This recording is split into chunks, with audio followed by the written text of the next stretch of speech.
Welcome to Down the Road. Got a lot to talk about today. Kirsten Baszler is going to join us. We'll talk about schools. We'll talk about rapid testing. Also, David Thompson, he's brought a lawsuit against the state of North Dakota in terms of being able to appoint someone from your district, from the Republicans in the district to from District 8 to the legislature. The Supreme Court just minutes ago, or not just minutes ago, today actually ruled against the governor, 5-0. That means you got a whooping. The governor doesn't get to appoint the replacement for David Andal, who passed away before he was elected to the North Dakota legislature. But my first guest, somebody that I've met once or twice, and an individual that I get to talk to, is former United States Senator Heidi Heitkamp. Heidi, welcome to Down the Road. Thanks so much, Joel. And can I just point out that David Andal died of COVID, and he was in his 50s. And today, 37 people were announced who have died from COVID in North Dakota. And so maybe we should all take serious, as our family is, as you know. Typically, we all get together at Thanksgiving, and it's a lot of fun, and I'm going to miss it. But it's really time that we start listening to the public health experts in this state. Why don't you, just for the sake of, why don't you repeat how many people died? 37. That's right, 37. In North Dakota alone. That's just... In North Dakota alone. We have the highest death rate per capita of any country, never mind state in the world. I mean, if you look at the numbers, 1 in 1,000 people have had COVID. We're at 846 deaths before the 37. That's a lot. Yeah. That's a lot. Heidi, I want to talk a little bit about some of that, but first I want to get to President Trump. He instructed the General Services Administration to go forward and to allow the president-elect to begin to get the information he needs to be president of the United States. Did that surprise you?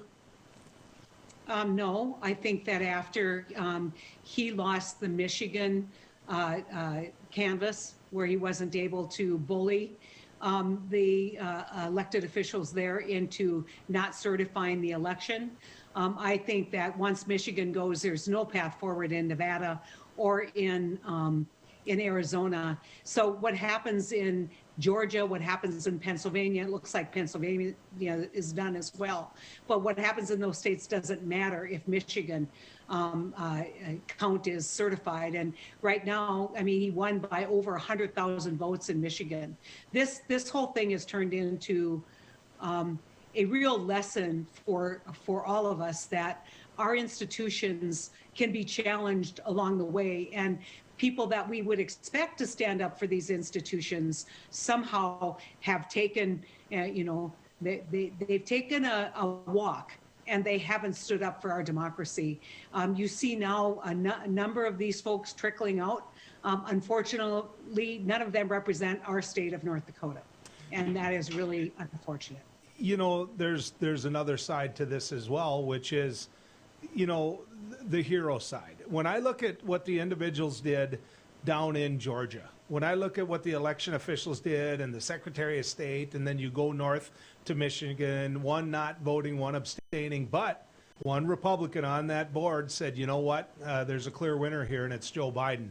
That takes guts, because what's happening in Georgia could easily be happening to that individual, and may even be happening already in Michigan, which is, you got to have security, you've got death threats, you got people surrounding your house, and yet they, from the same side of the political aisle as President Trump, did their job, and they did what they were supposed to do. Donald Trump invited these Michigan representatives to the White House. It got that bad, and yet that individual went home and voted the right way. I mean, speak to that if you would, Heidi. Yeah, can I just add something here? I find it interesting because you hear over and over again, even our elected officials saying that they're entitled to pursue remedies in court. I would suggest that in some of their record, they aren't so keen on other people seeking remedies in court. They want to stop people from pursuing causes of action that they don't agree with in court. So I guess it only access to justice in the courts only matters if you agree with the person pursuing the claim. But let me kind of put this in perspective. One win, 35 losses. And so when people say, oh, he's entitled to go to court, is he entitled to continue to file frivolous lawsuits that jeopardize people's belief system in the electoral system? Or should he be, dare I say, a statesman? Dare I say, follow the example of the person I consider our greatest president, and that's George Washington, who could easily have become an autocrat, easily become king, and said, no, I believe in democratic Republican government, and I'm going to not seek a third term. And so this is really, really I think everybody's calmed down now because it seems like it's going forward. But we all need to reflect on how truly dangerous this was. I read a tweet this morning, Joel, that said, could you imagine if the military had backed him instead of doing what the military should have done? The Joint Chiefs of Staff, General Miley, saying, we swore an oath not to a person, but to the Constitution. And so some of our institutions have stood strong, but our politicians have not. And you think about Maricopa County, which you didn't mention, again, a Republican down there, talking about his belief in constitutional government and his belief in the Constitution, and that's who his oath is owed to.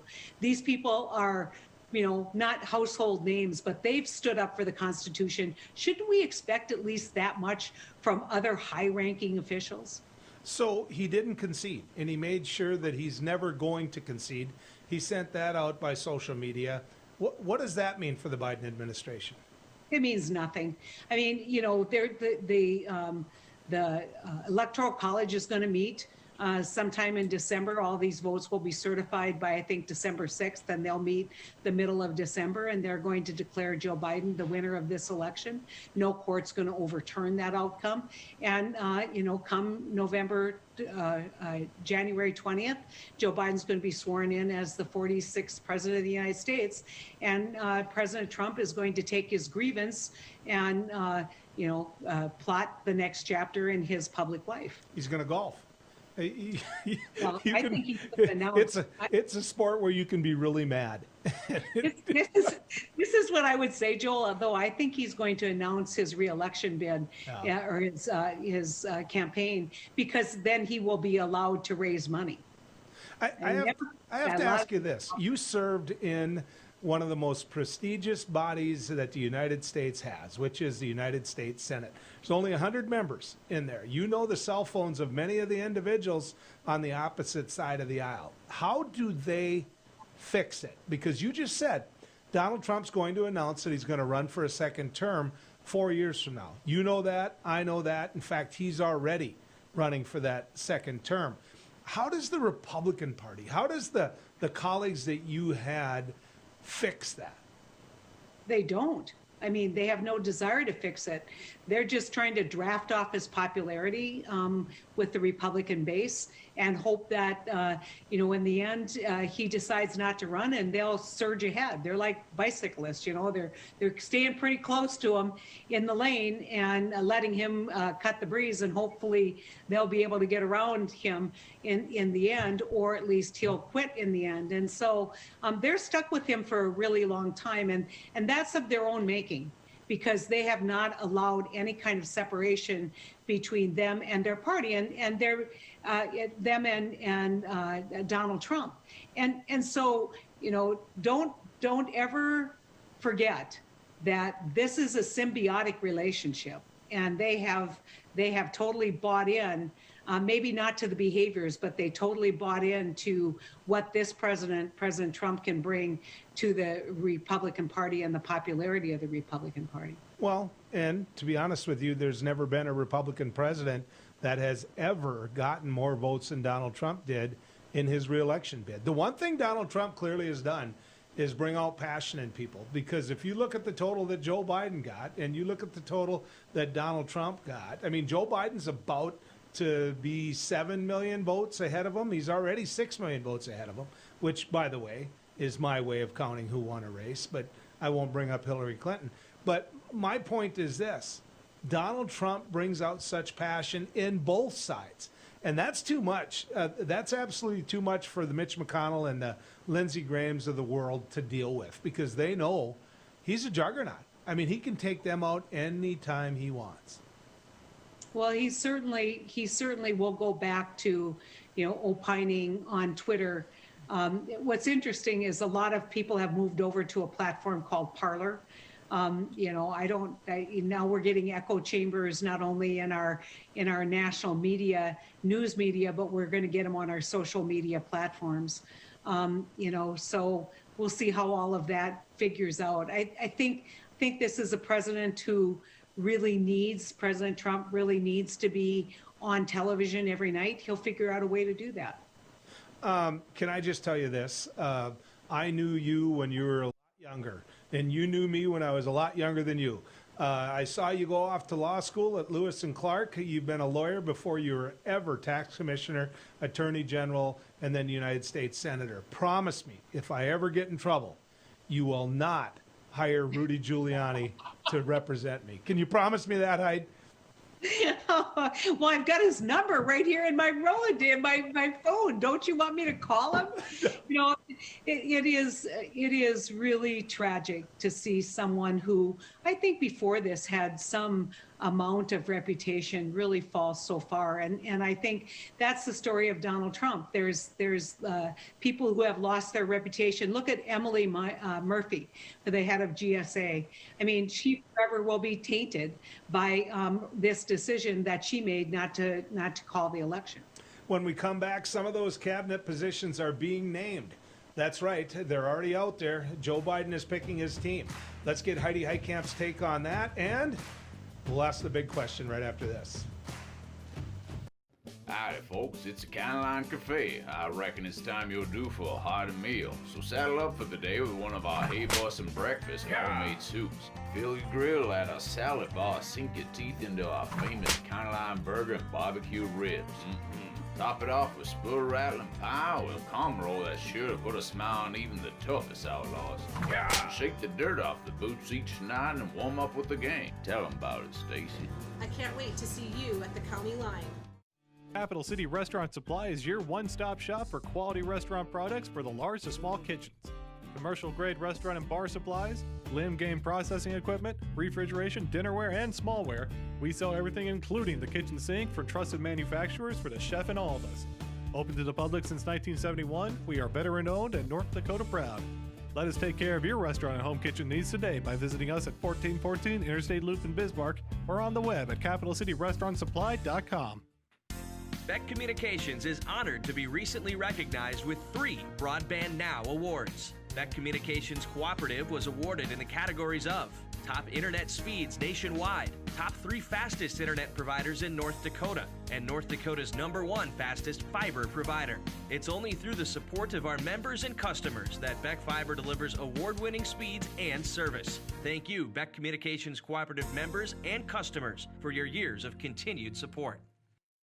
Introducing Accord Comfort Sleep Systems, a better way to sleep. We offer you 5 different models to give you the perfect choice of support and body comfort. Every model begins with our exclusive Accord Comfort Reflex Layer. This ensures proper spinal alignment and a deep down body relief. Our 8-inch Whisper Breeze provides a medium firm feel, and our 10-inch Gentle Night model has a quilted top, giving you a medium plush comfort. Both use Outlast fabric on the top of your mattress, ensuring that your body temperature is not too hot and not too cold. Our Copper Rest Sleep Series is our premier mattress, offering your choice of firm, plush, and luxury plush. Every model uses copper-infused gel latex and provides all the health benefits of copper. Accord Comfort mattresses are handcrafted in the USA and come with a 60-night sleep guarantee. You're going to love sleeping with us. Order today exclusively at accordsleep.com or Tom's Home Furnishings in beautiful downtown Harvey. Is your business phone system outdated and expensive to maintain? Most large VoIP companies leave you on hold or struggling through online support and training for your employees. With Beck Connect, you always have fast, friendly, local support. Familiar faces with the know-how to keep you connected. Take advantage of the newest technology in voice calling, video conferencing, and virtual meeting rooms. Beck Connect gives you all the features you need with no upfront investment and no obsolete hardware or software ever again. Simplify your communications. Choose local. Choose Beck Connect.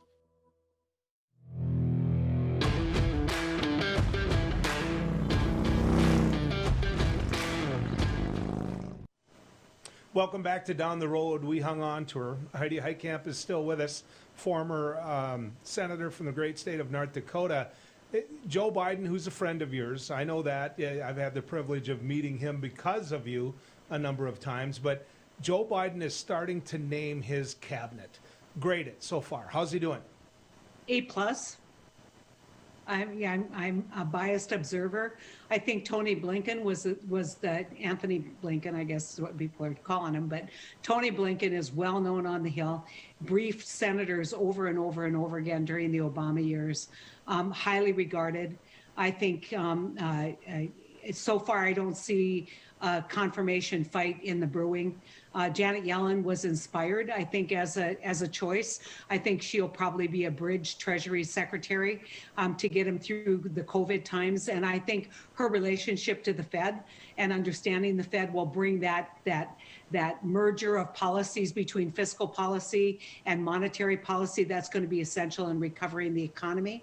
I think that you look at UN ambassador, somebody who can relate to the entire world and sends a message to the entire world about who we are.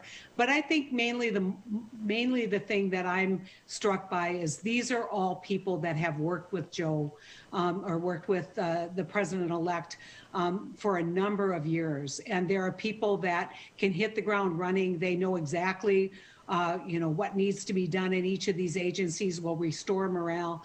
I saw an illustration where they said any one of these people, if you shook them awake at night and told them there was a crisis, they'd immediately be prepared to respond. So there isn't going to be any learning curve. And I don't have anything against people like Rex Tillerson, who was the Secretary of State, but he had no experience. And so I think the Vice President, President-elect Biden, is going with people who have experience, who can hit the ground running, and who will send a message to the rest of the world that we're back in business and back in the business of engagement.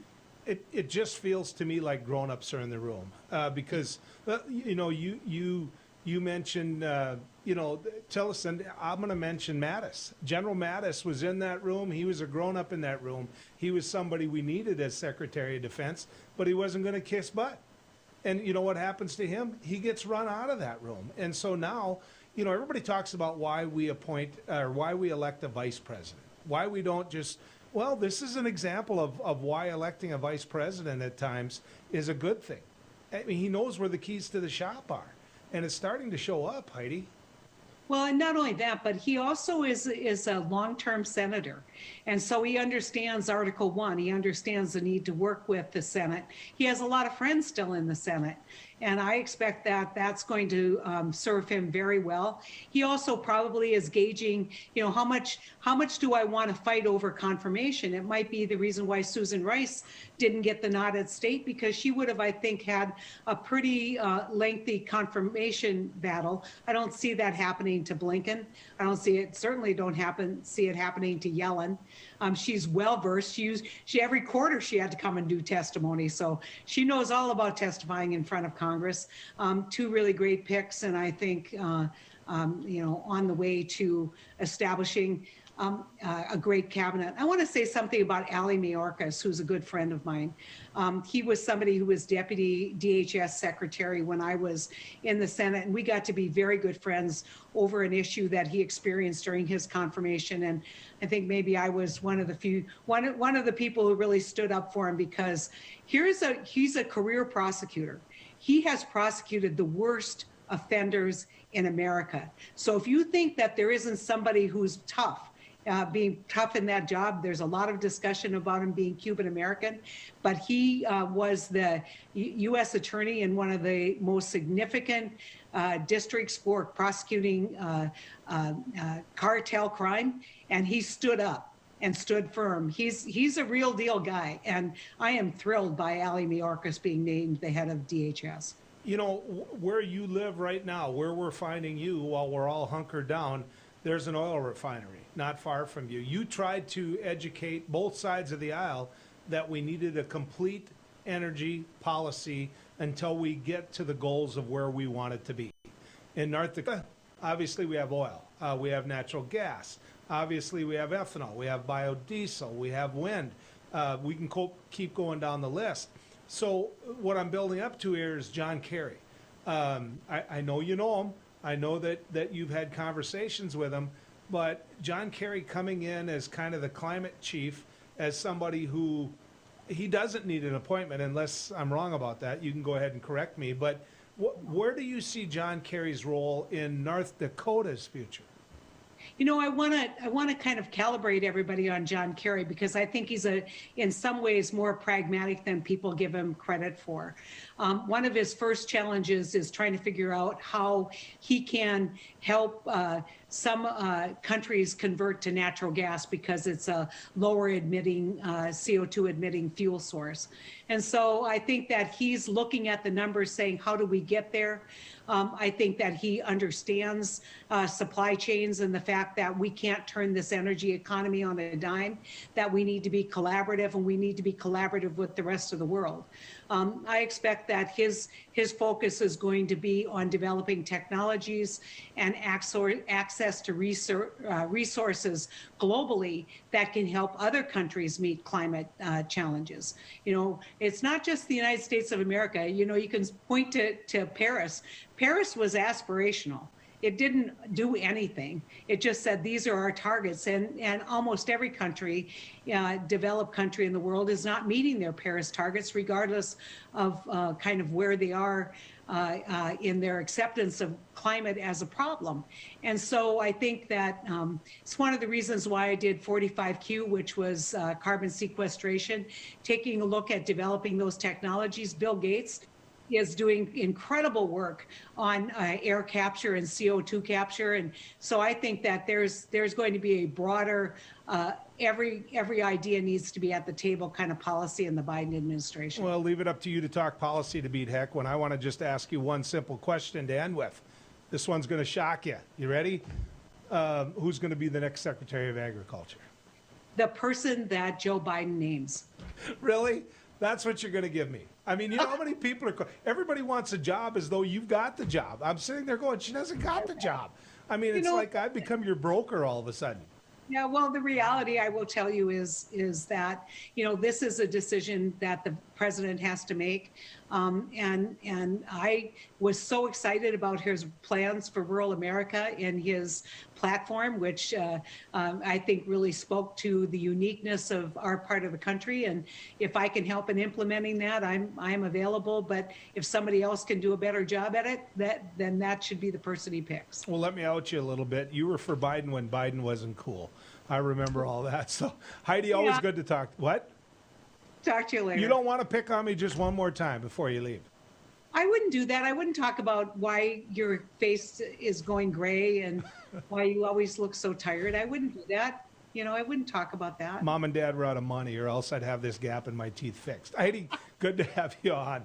I appreciate it. When we come back, David Thompson's going to join us. We're going to talk about the lawsuit. We're going to talk about District 8 right after this. I just went in for a regular mammogram, and I found out that I had a little tumor. Through the exam and the biopsy, it was determined that I had cancer. I got a call from one of my doctors that I was diagnosed with breast cancer. After 5 years, they found a local reoccurrence. The first thing you hear when you're told you have a cancer, it's a little daunting because you don't know where to go with it.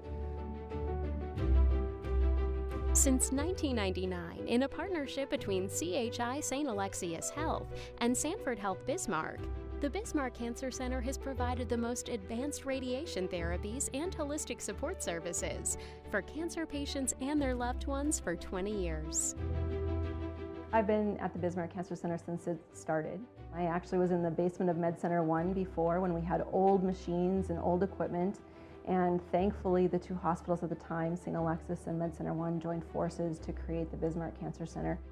I walk in the door, I get nothing but hugs, and I was marveled at them. I mean, I thought it was the best place in the world. The staff is unbelievably compassionate, and they explain everything to you. Everybody's genuinely concerned about your well-being, and the level of care is just top-notch. The Cancer Center just does such an amazing job of helping people. To me and my family, the Cancer Center means life. It's given me the ability to live out my life with my family, my wife, my children, my grandchildren. Because of them, I'm 2 years out, get to move on with my life, make a difference now for other people. I would recommend this center because the minute you walk through that door, they've got your back.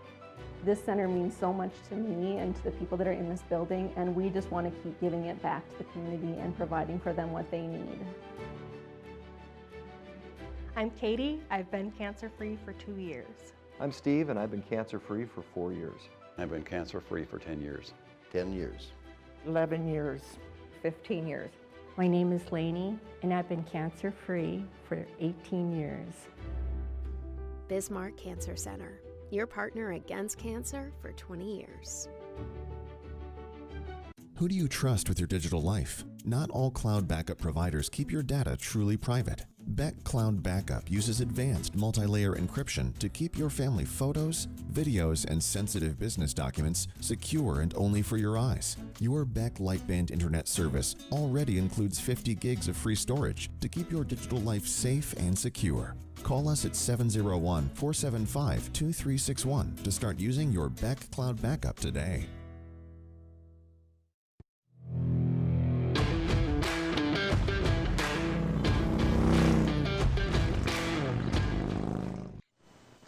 As I was just talking to Heidi Heitkamp about, if I ever got in trouble, please don't call Rudy Giuliani.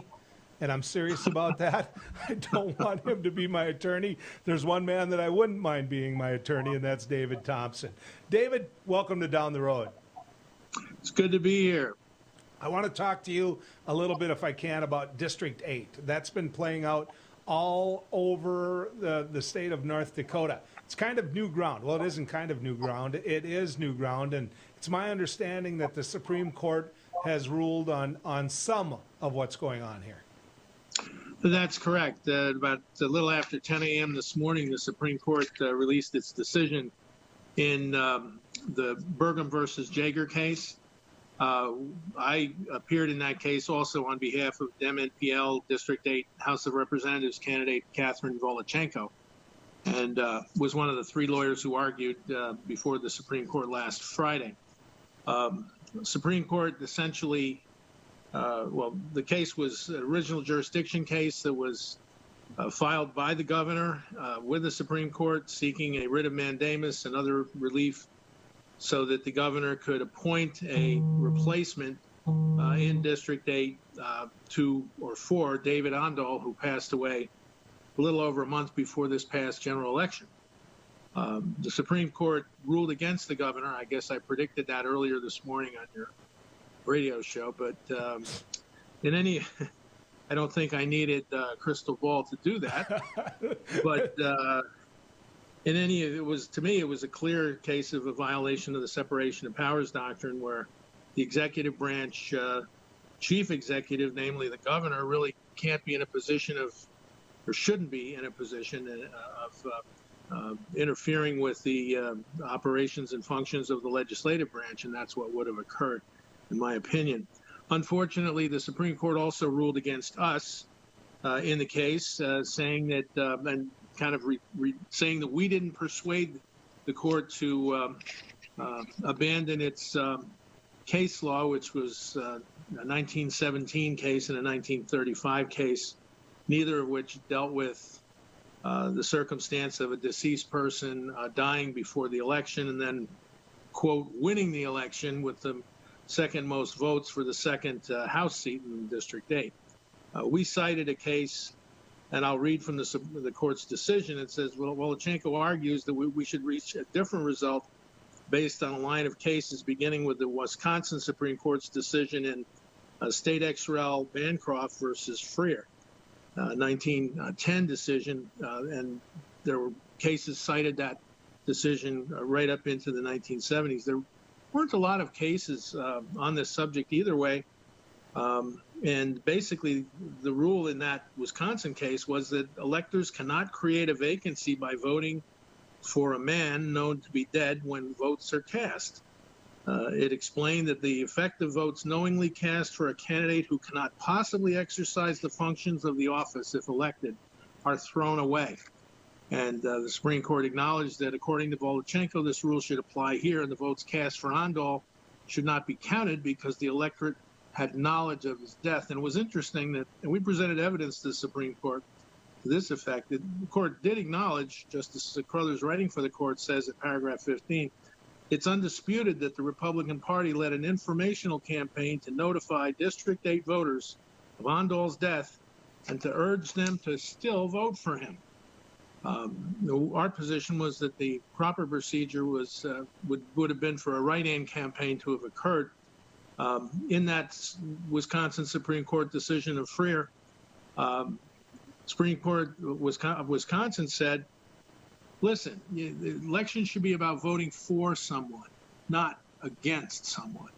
So we're disappointed that the Supreme Court didn't adopt what we thought was a far better rule, but that's the thing. As lawyers, we just present arguments and judges make the decisions. So, you know, this morning on my radio show, you did just that, though. You said emphatically that, you know what, the governor will not win.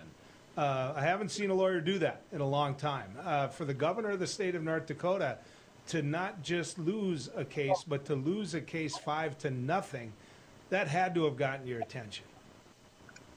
Well, I mean, the North Dakota Supreme Court, many of its decisions are unanimous, not as many as they used to be. Back 20, 30 years ago, they used to pretty much all be unanimous. But in this particular case, I felt that the law was clear. The Attorney General briefed that issue, and we agreed with Attorney General Stenjum's position on that the governor, as the executive in the executive branch, could not appoint someone, a replacement in the legislative branch. So that was I was really quite confident of that. And I don't, as you know me, I don't normally make those predictions either, but I did make that one, and it turned out to be correct. Well, and you're right in saying that you don't normally make predictions like that. The backdrop here on the political side, and you talk about the legal side, I get that, but the backdrop here is you've got an attorney general that was the nominee of his party because he was running for governor. You've got a current governor that ran against that attorney general and ran against him in the primary, beat him by a lot, and he used a lot of money to do that. And then you've got that same governor that is sitting right now who used a lot of money to have Dave Andal be on the ballot to make sure that the district put him on the ballot in the process. And so you've got a lot of infighting going on here. When the Attorney General, when you looked at some of that work, and you argued in that same room, the Attorney General was quite strong, shall we say, against the governor. I want to hear from you because you were in that room and I wasn't. Well, it was really interesting. I at first didn't know whether I heard it right, but Attorney General Stenjum said that the governor's argument was weaker than ours, and he said it was really weak, and he went on about it. I do think it was a weak argument, but at the same time, you don't often hear an attorney general speak in those terms about a governor, I guess. Want to talk a little bit, if I can, about whether or not this ends it for you, the work that you're doing, which I know you're not charging for. You're doing because you believe pretty hard in what you think is the right thing to do. Does this end it as far as you're concerned? we're going to evaluate the decision. You asked me, I think, something like that earlier in the day in terms of what the options were, depending on or based if the court ruled. And I said it depends on how the court ruled. In this particular case, the court emphasizes that there was no vacancy. Our position was that there was. Our position was rather that there was no vacancy. The court says there will be a vacancy on December 1, and they allude to the fact that Delzer is the incumbent until that time, based on his election in the prior not biennium, but the prior 4-year term. And then, of course, the party has appointed him effective December 1. So we'll have to take a look at it. We don't want to do anything futile, but at the same time, we believe we had the only proper statutory procedure to replace Dave Ondal, and that was with somebody who was already a candidate who was able to contest the election. And nobody else could have contested the election. So we'll take a look at it. We think she had a federal due process right or a property interest protectable under the due process clause of the United States Constitution to challenge in that procedure. But the question becomes, do you file a federal court lawsuit under those circumstances? And I would say I need to consult with my client, but I'd say that we were particularly disappointed in the way that the Supreme Court ruled today. You just saw him on screen. There's a name that you need to know in this whole process, and that it's Jeff Delzer. Jeff Delzer, I served with in the legislature. He's been in for a long time. And Jeff Delzer was the one that the governor was after. He wanted Right. Jeff Delzer gone. He spent hundreds of thousands of dollars for Jeff Delzer to go away because Jeff Delzer is chairman of the Appropriations Committee in the House. Very powerful position. Jeff Delzer wasn't just towing the line that Governor Burgum wanted. In fact, I think you could make an argument that this was about a library. It was about a library, and Medora was a huge part of this. And now District 8 has said, the executive committee has said, you know who's going to get that seat? We think legally. And of course, it was all based on the hearing that you just took part in. But they put Jeff Delzer back in that seat. So, Right. David, that's a lot of money that was just wasted. That's for sure. That's got to be the most money that was ever spent on a legislative race or a House race, and it was, in the end, for nothing. David, I want to thank you for this. I want to thank you for making the case and making the argument as a member of the Dem NPL. I think that your case was a lot stronger than what the Supreme Court said it was. I think it was strong as the Attorney General said it was. And I do know this, that the district itself, District 8, could have pushed for a write-in candidate, and they didn't do that. And so I think at times people like you, because, sunshine is the best way to kill bacteria. And by you doing this, it really brought to light a lot of issues. David, thanks for coming on. Appreciate it, Joel. Thank you. You Take bet. care. When we come back, Kirsten Baszler is going to join us. She is the superintendent of public instruction in the state of North Dakota. There's a lot of schools that are looking at rapid testing now when it comes to COVID. What does that mean for your school district? Let's talk about it with Superintendent Baszler right after this. Bismarck Central, 4800. 4800, go ahead. Requesting social services on-call team. Stand by. 4800 social services requesting additional information. You can advise social services that we have an 18-month-old female who was in a residence with a mother now being transported to medical care for overdose.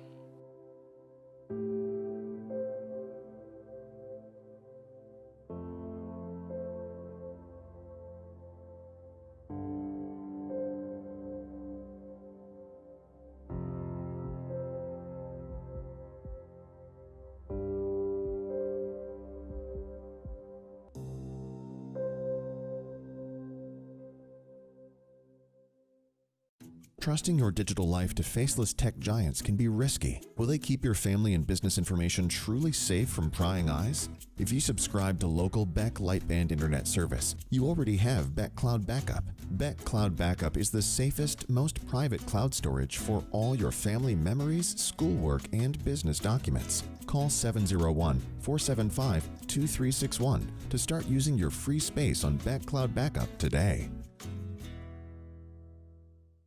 You just might find the home of your dreams this weekend by watching the Alliance Real Estate Tour of Homes Sundays at 6 p.m. and Wednesdays at 7 on Beck, featuring properties from Bismarck, Mandan, Minot, and surrounding areas. The Alliance Real Estate Tour of Homes presents desirable properties that are for sale, lets you meet your Alliance realtors, and provides critical insights into local happenings from community and business leaders. Join us this Sunday evening at 6 or Wednesday at 7 for the Alliance Real Estate Tour of Homes on Beck. Today's households have more digital devices than ever before. More links to family, business, education, and entertainment. Beck Communications spent over 10 years building North Dakota's fastest fiber optic internet service. Beck Lightband Internet, outpacing speeds in large cities nationwide. Lightband Internet handles all your digital needs without throttling your connection to the world. Beck Communications, valuable digital connections in rural North Dakota. Howdy folks, it's the County Line Cafe. I reckon it's time you're due for a hearty meal. So saddle up for the day with one of our Hey Bossin' breakfast homemade soups. Fill your grill at our salad bar, sink your teeth into our famous County Line burger and barbecue ribs. Top it off with spur rattling pie with a calm roll that's sure to put a smile on even the toughest outlaws. Shake the dirt off the boots each night and warm up with the game. Tell them about it, Stacy. I can't wait to see you at the county line.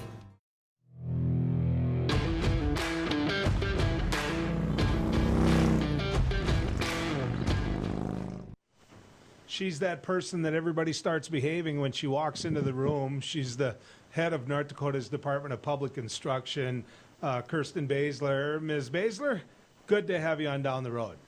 Good to be here. Thanks for asking me, Joel. Yeah, I want to talk to you a little bit about this rapid testing. I know Fargo, West Fargo, Dickinson schools are the first to use rapid testing for teachers, staff, and administrators. A lot of people might not know what this is. Can you tell them? Absolutely. So Binax Now is created by Abbott Labs. We have 220,000 of those tests that have been received by North Dakota. Right now they're in storage waiting to be used. We have the opportunity to have more of those Binax Now rapid tests delivered to North Dakota, and we believe the best use of those tests are part of the solution of crushing this curve and making sure that our students can come back into schools full time and have them be active in their extracurricular activities, is using those tests to make sure that the environments that our students, our staff, and all employees, teachers, administrators, that the environment that they're entering into in our school K-12 system is the best way to use this. And so we have asked Fargo, West Fargo, and Dickinson to step up and help us iron out some of the logistics of this delivery. And that's what we're doing this week, pre-Thanksgiving, getting a baseline for pre-Thanksgiving. We'll work with them next week to get the results after those, same staff, teachers, administrators have been out with family members at Thanksgiving, and make sure that we are catching any asymptomatic staff members that are that have been exposed or positive to prevent them from coming into our schools next week. Do you trust them? Do I trust the results of the tests? Mm-hmm. So I do. So we relied on some nationwide testing, but we've also done some specific statewide testing, and the false positives are nearly nil. I mean, there are no false positives, but there are some false negatives. But the whole Wayne Gretzky, as long as we're talking about athletics and extracurriculars, you miss 100% of the shots you don't take. And so if we have 200,020 tests sitting in storage right now, they're catching 0 asymptomatic. And so if we can catch 50% of those that are asymptomatic before they go in and spread for another 24 hours in our schools, then that's 50% that we didn't.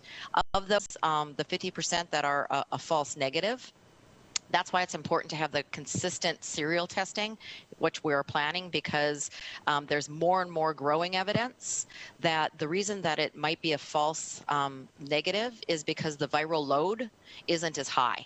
And so the growing evidence is that it wasn't caught on a Binax test, but it was caught on a PCR test because the viral load was so low that the Binax didn't pick it up, but the PCR picked it up.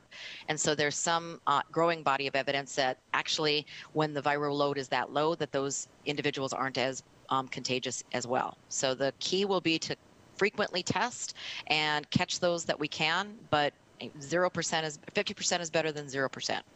Why not the kids? Why not the kids if it's a rapid test, if they have an opportunity in a contained setting? What made you choose not to do the kids? So there's a whole other set of circumstances with young people. And well, first of all, these tests will be self-administered. And so it's a human resource thing as well. So adults, people that are teachers, school staff, administrators, they're adults that are pretty capable of swabbing the inside of their nose, 5 times on each side of the nose, and then putting it into a individualized card and then a sealed plastic bag. And so the training for adults is much easier. But also, you have grandkids. There's a lot of parents out there that, first of all, won't want their students tested on that level with that type of interaction. And number two, we're not really sure the capacity and the reliability of 5 to 18-year-olds. I'm sure the capacity will grow as the age grows, but at this point we're starting with adults because they seem to be, they're the 21 or the 19 to 39-year-olds are our biggest spreaders in our state right now, and so let's grab those people first. Eventually, if we have to keep testing before a vaccine is readily available, who knows? But right now it's a matter of resources and the capacity to self-administer. You mentioned swabbing your nose. I've been tested for COVID twice, one turning out positive, so they're not going to test me anymore. But when they swabbed my nose, they stuck it up so far and they still found nothing. I get that. But this isn't anything like that? Nothing like that. So that's what they call an upper nasal swab. The PCR is the upper nasal. The Binax now just requires a swab within the lower portion of your nasal lobe. Okay. When you look at Fargo, West Fargo, Dickinson, why those? Why pick those schools? Well, a couple of reasons. Fargo, West Fargo, obviously wanting to make sure that our staff that were entering into those schools were feeling as safe as they possibly could. Cass County is a hotspot. That is still, it has been a hotspot since the beginning and it continues to be. And so if we're really trying to leverage the best return on investment or where we can crush the curve, if we can remove those asymptomatic people before they unknowingly spread, for another 24 hours, while they wait for a PCR test, we're going to deploy our resources as quickly as we possibly can. But also, I'm going to give a shout out to not only your Fargo Cass Public Health, and as well as your Fargo and West Fargo administrators, school administrators, both the school districts and your Fargo Cass Public Health. They're extremely talented, skilled systems that are in place there, as is Dickinson. Dickinson has an amazing local public health director. Sherry Adams is out in Dickinson. And so it really was, when you're asking people to step up and write the instruction manual for something that's never happened before, you're number one looking where can you get the best return on your investment, where do you have willing partners, and where do you have the capacity to deploy a system like this. And so that's essentially why why those 3 communities were chosen. Superintendent Baszler, you know where I live. It's about as rural as you can get. Yes. If it wasn't for yard lights, you'd have a hard time finding your way home. So why not the rural areas? Because those rural hospital administrators, when you say slammed, they feel slammed. They have no room at the inn.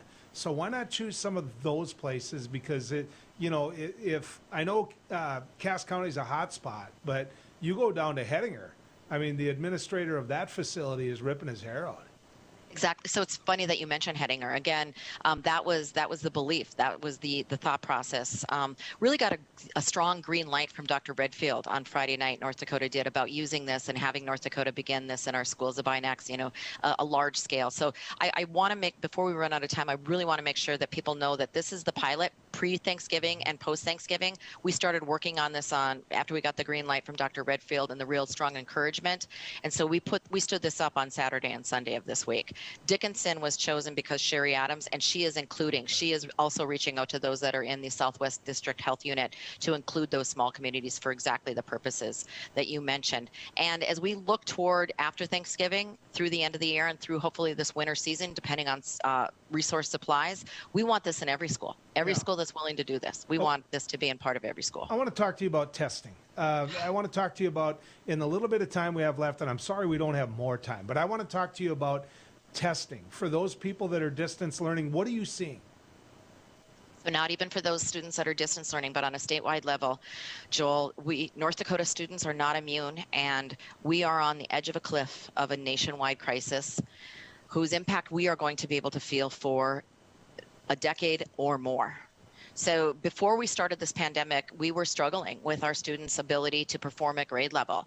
And 52% of our students were performing below grade level in reading and writing, and 56 were performing below grade level in math. And so of those 47% that were performing at or above grade level last year, you can count on another 1 in 4 of those. 25 to 27% of those students that were on grade level last year are now below grade level.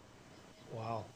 You can. I'm going to speak just a little bit, and you can know that those that are in our special populations are more severe. Oh yeah. Special ed students who were previously at grade level last year, now 43% of them are below grade level in writing, and the list goes on and on for our low socioeconomic, our Native American students, our English learners. We must begin to crush this curve so our students who need us the most can come back and have a consistent delivery of education system for everyone in this state. Kirsten, it's always good to talk to you. Thank you. I know your dedication to education. I know that you're going to try to turn this around, and that your problem isn't, it's not like other states don't have the same problem. So hopefully we'll all work together to help. So thanks for coming on down the road. When we come back, the Dow Jones has hit above 30,000. The Supreme Court, well, you heard what they ruled when it comes to David Thompson. Also, this whole argument that they're going to die anyway, one more person calls into my talk show, one more person stops me anywhere and makes the argument that, hey, they were going to die anyway.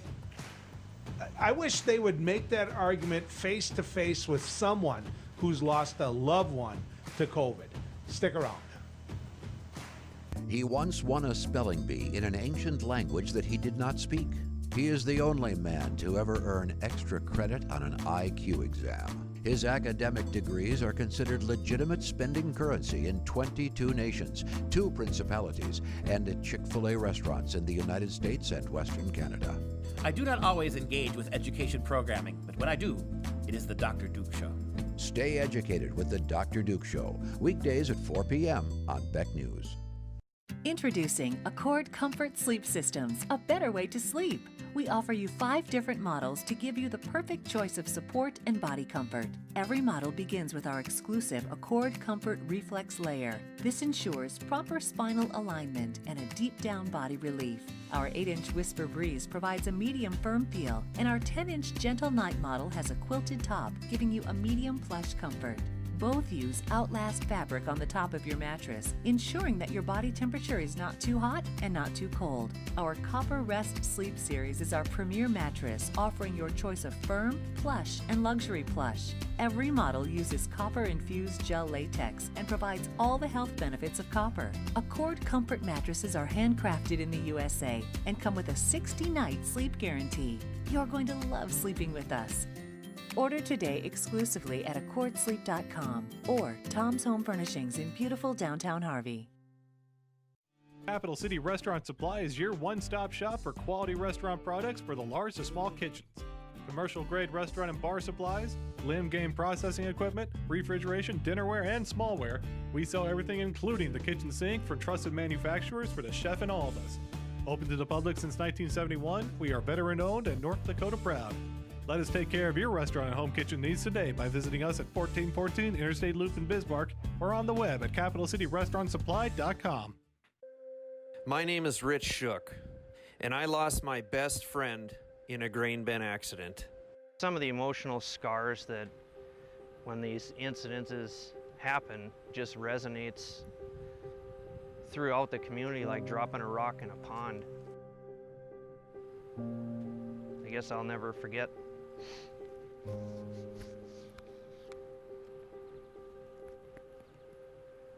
At least the last moments we shared. That's why I think this is so important to get out there to people, is people think that it can't happen to you, and it can. The time it would take you to just kiss a loved one, and your life is over. I believe it's unacceptable. This message provided by North Dakota Farmers Union.